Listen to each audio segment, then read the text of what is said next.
جمعرات کا 1 منٹ کا لاجواب وظیفہ آپ کی زندگی کی ہر خواہش اور ہر حاجت ضرور پوری ہوگی۔ یہ حدیث پاک ہے نبی صلی اللہ علیہ وآلہ وسلم کی۔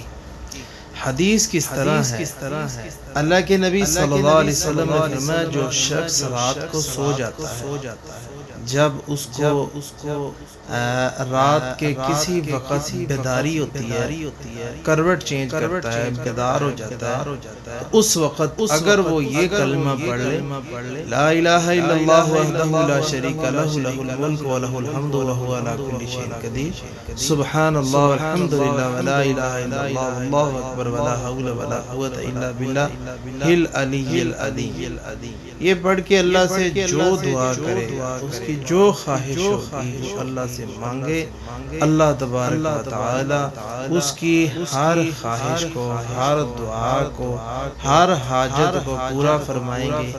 اگر وہ اللہ تبارک و تعالی سے دولت کا سوال کرتا ہے تو اللہ دولت عطا کرے گا، اگر وہ بیوی کا سوال کرتا ہے تو اللہ بیوی عطا کرے گا، اور اگر وہ اولاد کا سوال کرتا ہے تو اللہ اولاد عطا کرے گا۔ اگر وہ اپنی کسی اور حاجت کے لیے رات کے وقت اٹھ کے دعا کرتا ہے یہ کلمہ پڑھ کے، تو اس کی برکت سے اللہ تبارک و تعالی اس کی ہر خواہش اور حاجت کو پورا فرما دیں گے۔ یہ اللہ کے نبی صلی اللہ علیہ وآلہ وسلم کی صحیح حدیث ہے۔ اللہ عمل کی توفیق عطا فرمائے۔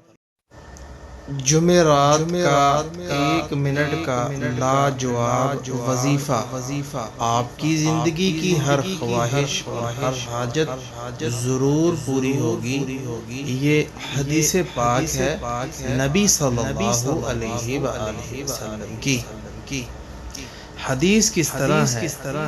اللہ کے نبی صلی اللہ علیہ وسلم نے فرمایا جو شخص رات کو سو جاتا ہے، جب اس کو رات کے کسی وقت بیداری ہوتی ہے، کروٹ چینج کرتا ہے، بیدار ہو جاتا ہے، تو اس وقت اگر وہ یہ کلمہ پڑھ لے لا الہ الا اللہ وحدہ لا شریک لہ لہ الملک و لہ الحمد وہو علی کل شیء قدیر، سبحان اللہ والحمد للہ ولا الہ الا اللہ واللہ اکبر ولا حول ولا قوۃ الا باللہ العلی العظیم، یہ پڑھ کے اللہ سے جو دعا کرے اس کی جو خواہش ہوگی وہ اللہ سے مانگے، اللہ تبارک و تعالی اس کی ہر خواہش کو، ہر دعا کو، ہر حاجت کو پورا فرمائیں گے۔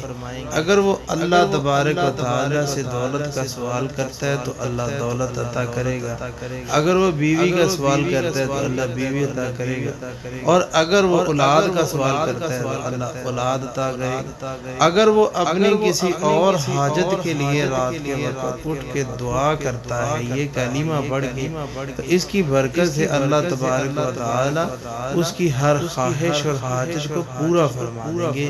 یہ اللہ کے نبی صلی اللہ علیہ وآلہ وسلم کی صحیح حدیث ہے۔ اللہ عمل کی توفیق عطا فرمائے۔